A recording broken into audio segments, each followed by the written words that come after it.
jirka ummadeed waxa weeye wax amba qoys ha noqoto amba ha noqoto maxaan ku dhahay community gaaban yar ha noqoto amba wadan dhan ha noqoto wada jir la'aantood waxba qabsan kari maysto wadanka Mareykanka inuu joognay adduunyada qof walba uu hanjabaya 320 milyan oo qof baa ku nool meelo badan way ku kala daadsan yihiin laakiin markay America noqoto everybody waa jooga albaabka waxa looga baqayana wax kale ma wadamo ka dad badan baa jira wadamo mustaqbalkoodu ka xoolo badnaan doona baa Mareykan jira laakiin waxa isku heleen waxa weeye dad wax bartay oo ilbaxay saacada ka adkaaday shaqada ka adkaaday markay diida la isla galaan qof walba halkiisa uu ka soo dhaqaaqayo wadanka daafacayo iyo degta wadanka iyo qaranka wadanka Itoobiya leeyahay wuxuu leeyahay ugu yaraan 90 iyo in ka badan oo af baa lagaga hadlaa over 90 languages ayaa Itoobiya lagaga hadlaa jinsiyadoodu way kala duwan tahay kuwayna inoo eeg amba de Soomaaliba ah kuwa ilaa Uganda iyo qarkeyga degan oo qaarkood ay yihiin dad wali aan dhargashan ay yihiin nooc walba way leeyihiin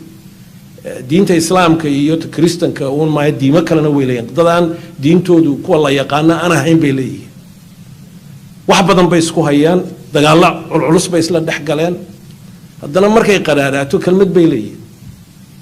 kalmad bay leeyihiin anigu way sheegay wadanka sida u ballaaran ee sida u kala duwan ee diintooda iyo jinsiyadooda iyo afkoodu kala duwan yahay haddana markay qaraaraatay wadanka oo khatar galo kalmad bay leeyihiin waxay yiraahdaan Ethiopia tagdum Ethiopia first tagdum wadama gal inakana wax yar oo sidii bisadaha de wax yar oo dabla macneeyade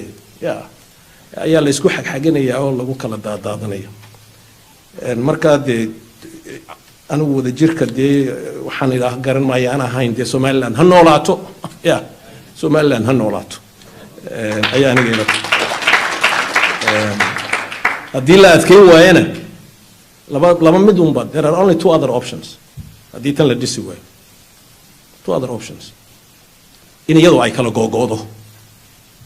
way kala tagtagto ay xaafad yar noqoto that's one option amba inagoo gurguuranayna oo sidaada hayno gurguuranayna inuu xamar ku noqono labada option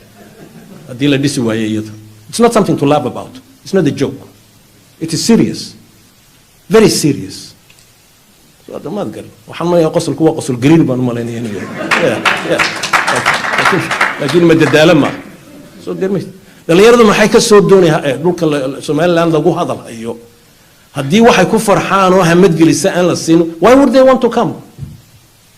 so hada garmay intanan Bashir magaciisa sheegin ee aanan soo dhaweyn ana soo gaabinay hadalka anigu Somaliland ilaa Erigabo ilaa Looyacado ugu yaraan 4 goor baan maray the last 5 years at least 4 times so hada garmay daabiyada yar ayaan maray dad qaxootiya oo amba abaarihi ka soo haray oo meel lagu ooday oo halka biyaha lagu geeyaan u tagi oo la joogay saacad la sheekaysto kuwii duufaanku dhibay xeebaha ku nool galbeedka awdal waan adanka waan soo maray soo sheekaysto waxaan idin leeyahay dhalinyarada Hargeysa waan soo aragnay kuwa Boorama jooga waan soo aragnay kuwa Gebel jooga iyo Burco iyo Berbera iyo Laascaanood iyo Ceerigaabo waan soo arkay waxaan idin leeyahay anigoo iga ahayn afxuma aan iga ahayn waxa diaspora la yiraahaa macna ma leh diaspora waxa la yiraahaa macna ma leh